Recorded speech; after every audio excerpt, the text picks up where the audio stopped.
ഭയമകറ്റും ഓം നമഃശിവായ. ഭക്തിയുടെ വിജയം. മൃഗണ്ടു മഹർഷിക്കും ഭാര്യയ്ക്കും സന്താനമില്ലായിരുന്നു. അവർ മഹാദേവനെ പ്രാർത്ഥിച്ചു. ഭഗവാൻ അനുഗ്രഹിച്ചു. ഒന്നുകിൽ വളരെ ബുദ്ധിമാനും ഭക്തനുമായ ഒരു മകൻ, എന്നാൽ ആ കുട്ടിയുടെ ആയുസ് 16 വർഷം മാത്രം. അല്ലെങ്കിൽ ദീർഘായുസുള്ള പക്ഷെ സാധാരണ ബുദ്ധിയുള്ള മകൻ. ഏത് വേണം? മഹർഷി ആദ്യത്തേത് തെരഞ്ഞെടുത്തു. അതിബുദ്ധിമാനായ 16 വയസ്സുള്ള മകൻ.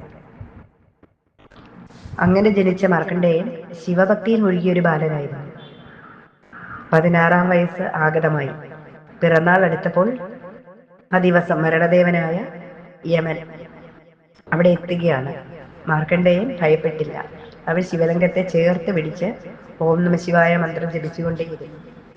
യമൻ തന്റെ കാലപാശം എറിഞ്ഞപ്പോൾ അത് ശിവലിംഗത്തെയും ബാലനെയും ഒരുമിച്ച് ചുറ്റി. അപ്പോൾ ശിവലിംഗത്തിൽ നിന്ന് മഹാദേവൻ പ്രത്യക്ഷപ്പെട്ട് ക്രോധത്തോടെ യമനെ തടയുകയാണ്. എന്റെ ഭക്തനെ തൊടാൻ ആരും അധികാരിയല്ല.